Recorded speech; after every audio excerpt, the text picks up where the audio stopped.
하나님이 분명히 말씀하셨음에도 불구하고 그것을 거부하면서 자기네들은 하나님으로부터 보호받을 거라고 사고를 갖는 거예요.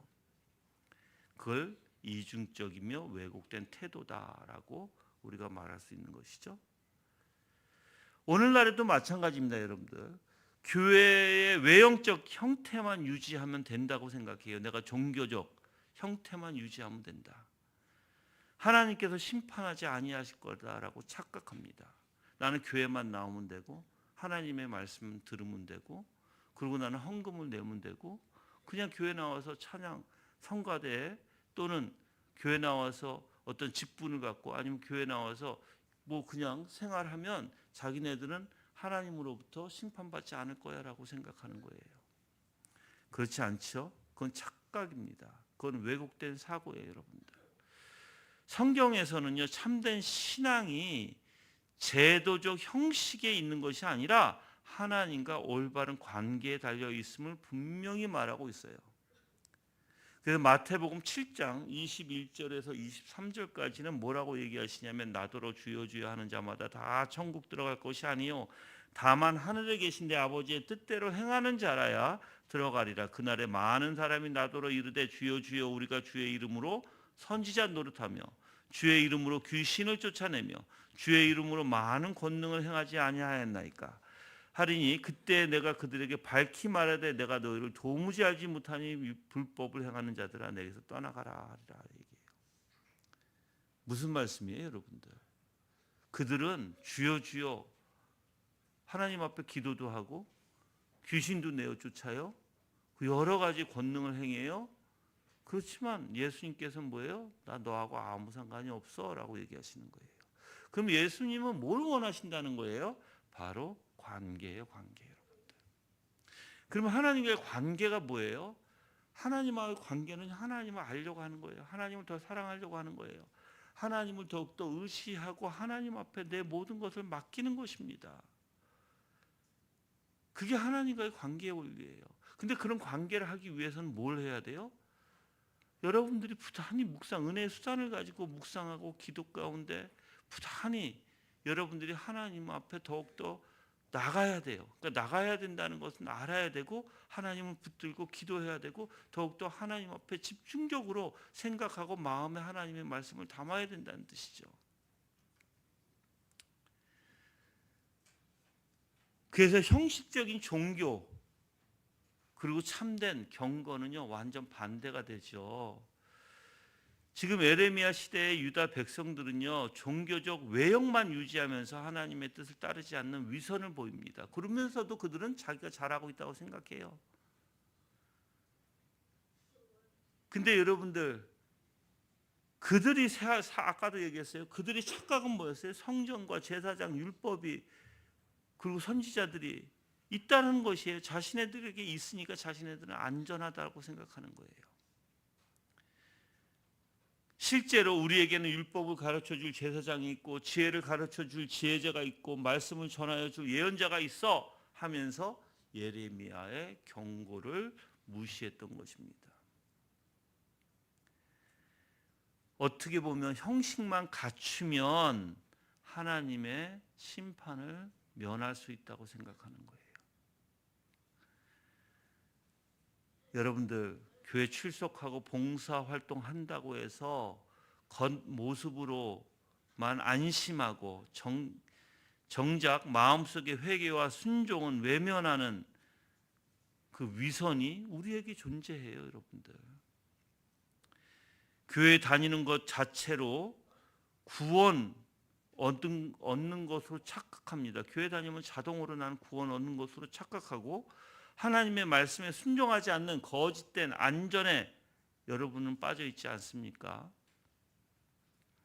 즉 우리는 어떻게 해야 돼요? 외식적인 신앙을 버려야 합니다. 진실한 마음으로 하나님을 찾고 하나님을 의지해야 합니다. 겉과 속이 다른 위선적인 신앙생활을 회개해야 합니다. 형식이 아니라 진심으로 하나님을 섬기는지 돌아봐야 한다는 것이에요, 여러분들. 청교도들은요 이런 형식적인 종교를 철저하게 배격했어요.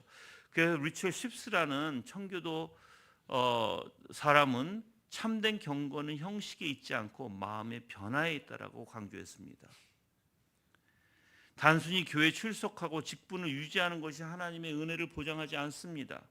오늘날에도 성경을 연구하긴 해요. 근데 실천하지 않는 이론적 신학에 빠져 있어요.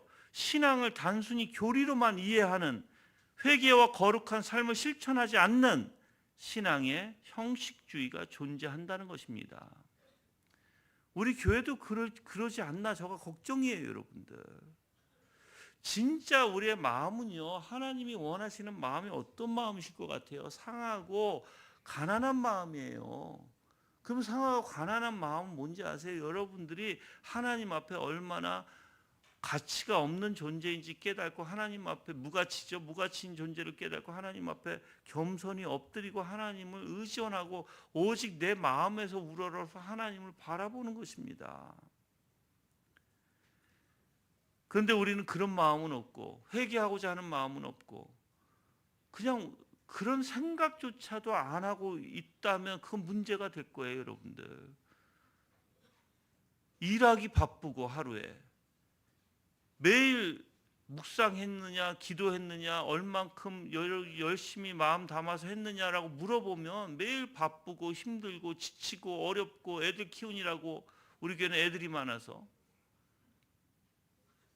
여러분들, 내가 얘기하지만 애들 키우는 것 가지고 여러분들이 나는 바빠, 엄마로서 나는 애들 키우느라고 바빠, 핑계 댈 수 없습니다. 하나님의 일에 대해서는.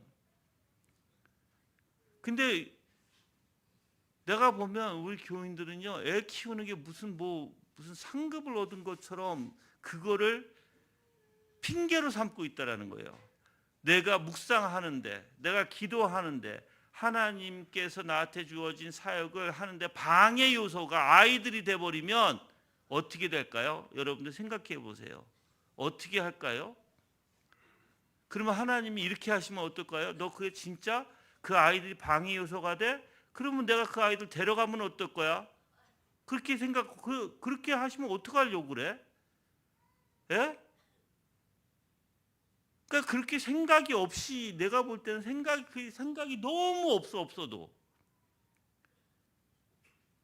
왜 그러냐면 그걸 핑계로 삼아서 하나님의 일을 안 해요. 여러분, 저도 몸이 되게 아프거든요. 그냥 몸이 아파가지고 매일 살아요. 그냥 매일 아이고 살아.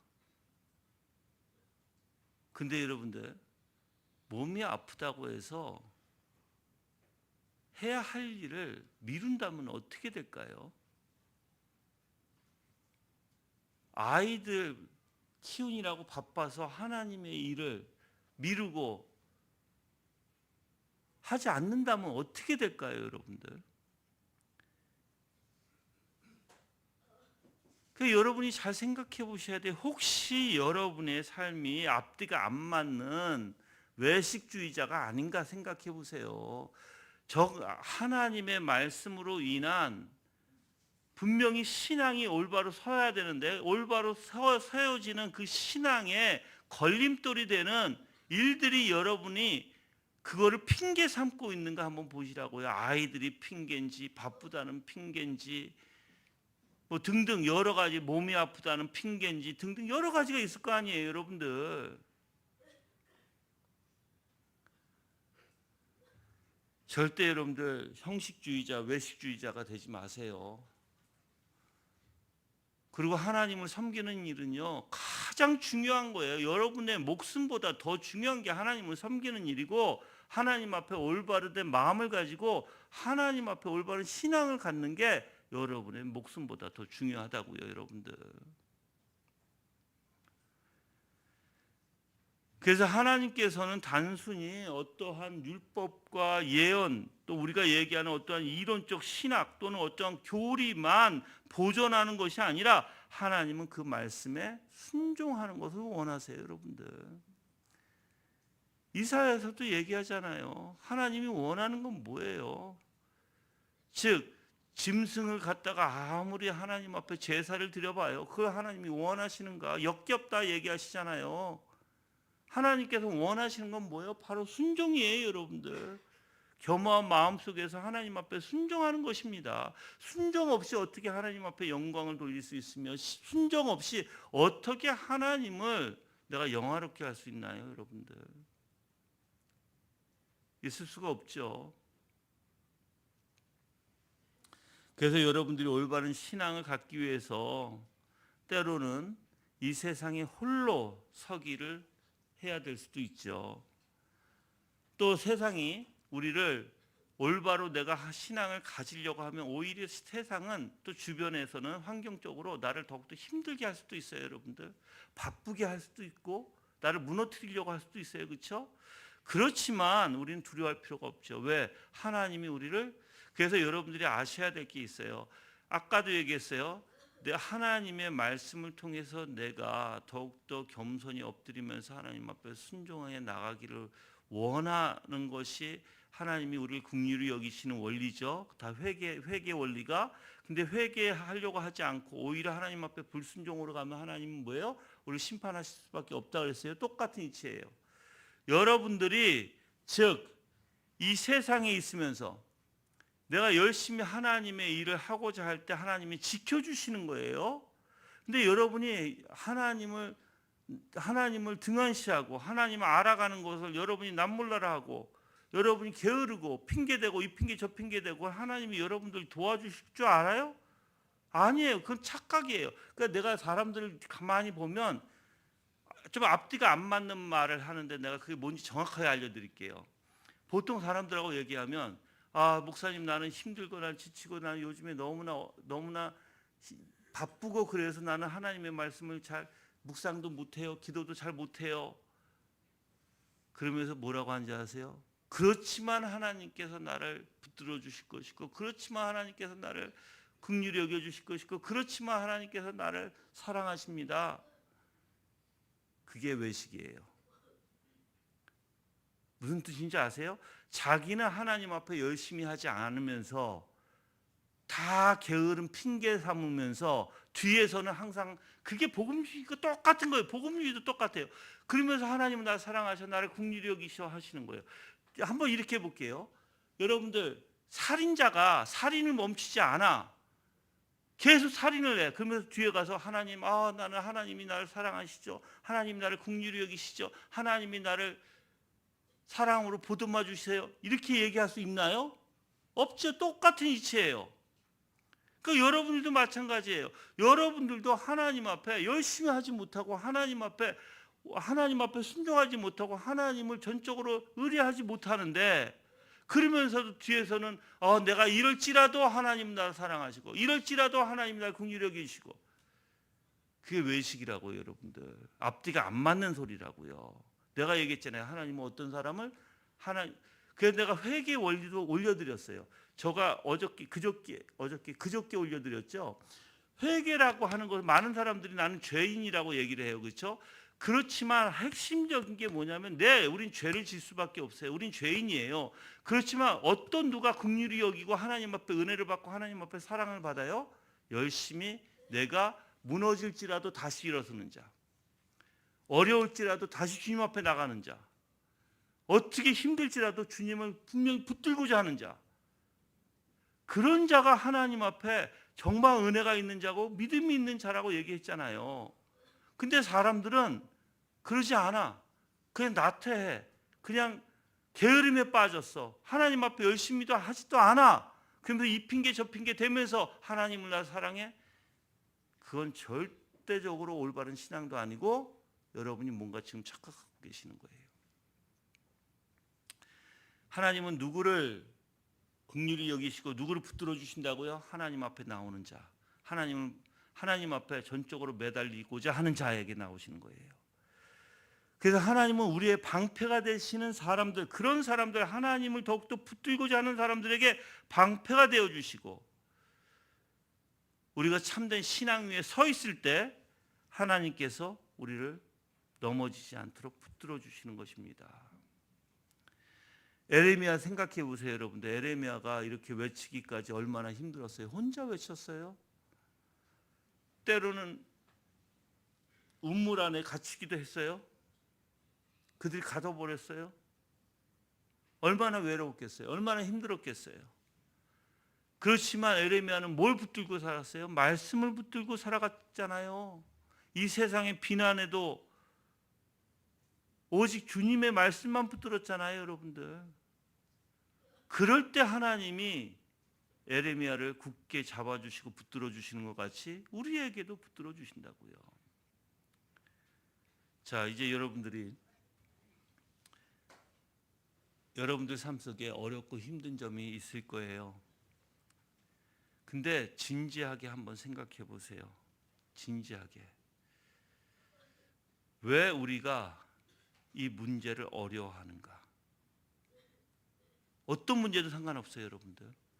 왜 어려워하는가? 왜 그런지 아세요? 내가 원하는 게 있어서 그래요.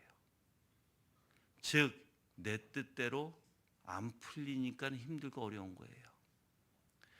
여러분들, 하나님이 내가 열심히 살아가는데도 하나님이 한 끼를 주시면 그냥 한 끼에 만족하면 어려운 게 있을까요? 없어요. 내가 열심히 살아가면서 하나님께서 주시는 대로 항상 감사하고 살잖아요. 그리고 만족하고 살잖아요. 어려울 게 하나도 없어요. 하나님이 나보고 이렇게 하라 하면 이렇게 하면 되는 것이고 저렇게 하라 하면 저렇게 하면 되는 것이에요. 근데 뭐가 어려우냐면 이렇게 하라 하는데 안 하고 싶거든. 저렇게 하라 하는데 안 하고 싶거든. 그럴 때 어려운 거예요. 그럴 때 모든 것을 다 내려놓고 주님을 의지하고 주님께서 주시는 것에 감사하고 만족하면 어려울 게 하나도 없을 것입니다, 여러분들. 근데 사람들은요, 보통 이래요. 내가 경제적으로 힘들잖아요. 그럼 뭐가 어려운지 아세요? 내가 망할까 봐, 내 집이 없어질까 봐, 먹고 살기 힘들어질까 봐. 근데 여러분들, 안 주시면 안 먹으면 되고요. 근데 우리는 굳이 먹으려고 하니까 문제라는 거예요, 이제. 또 집을 하나님께서 가난하게 조금만 천막이라도 주시면 감사하고 살면 어때요? 그러면 어려움이 없어요. 굳이 아파트에 살려고 하고 굳이 집에 살려고 하니까 문제예요. 근데 여러분들, 근데 이제 우리가 그걸 언제 터득한지 아세요? 자, 보세요. 하나님이 나를 집을 하나님 빼앗아 가셔. 나는 안 뺏기려고 막 실경이 하죠. 그때 굉장히 마음이 힘들겠죠. 근데 하나님이 빼앗아 가시면 빼앗겨요? 안 빼앗겨요? 빼앗기죠? 자, 보세요. 그러면 내가 막 안 뺏기려고 실경이 하면서 어려운 거나 아니면 하나님이 뺏어 가실 것은 뺏어 가시구나 하고 하나님 앞에 그냥 드리는 거나 뭐가 차이가 있죠? 결론은 똑같은데? 결론 똑같죠? 집이 없어지는 거예요. 그러면 자, 집이 없어지면 내가 막 또 집이 없는 가운데 내가 살아가려고 이것저것 내가 빠득빠득 살아가겠죠. 그렇게 사는 거나 그냥 집이 없으니까는 당연히 모든 걸 받아들이고 살아가는 거나 뭐가 다를까요, 여러분들? 즉 하나님을 의지하고 하나님께서 하시는 대로 감사하고 만족하고 하나님은 선하신 하나님이시기 때문에 그 선하신 하나님을 인정하고 무엇을 하시든 하나님이 나를 선으로 인도해 주신다는 것을 여러분이 마음에 받아들이셔야 돼요. 여러분들, 저도 미국에 있을 때 한국에 오고 싶지 않았어요. 진짜 한국에 오고 싶지 않아가지고 한 9개월을 진짜 씨름했어요. 씨름, 여러분들. 9개월을 씨름하는데 얼마나 힘든지 아세요, 여러분들? 왜 그러냐면 나는 둘 중에 하나였어요. 캐나다를 가든 그냥 미국에 있던. 미국 시민권자인데 뭘? 그냥 있으면 되는 거예요. 근데 희한하게 이거를 있을까 말까 갈까 실경이 하다가 나중에는 가겠다고 마음을 딱 먹으니까 그때서부터 모든 스트레스가 다 풀려요. 그리고 그때서부터는 그냥 하나님이 인도해 주시는 대로, 나를 이끌어 주시는 대로, 그 여기까지 온 거예요, 여러분들. 여러분들 내 말하는 걸 잘 들으세요. 여러분이 외롭고 힘들고 지치고 이 모든 원리도요, 여러분이 하나님 앞에 맡기지 않아서 생기는 일들이에요. 하나님 앞에 맡긴다면은, 그리고 그 하나님만 선하신 하나님인 걸 내가 인정하고 그 선하신 하나님이 나를 어떻게 인도하시던 간에 감사함으로 만족함으로 따라간다면, 여러분들은 외식적 신앙이 아니고 또 형식적인 신앙이 아니고 정말 진지한 참된 신앙인으로서 하나님만 의존하고 살아가실 줄 믿습니다. 그럴 때 하나님 어떻게 하신다고요? 여러분들을 강하게 붙들어 주신다고요. 여러분들을 하나님께서 보호해 주시고 분명히 하나님께서 선하신 은혜 가운데 여러분들을 인도하실 줄 믿습니다.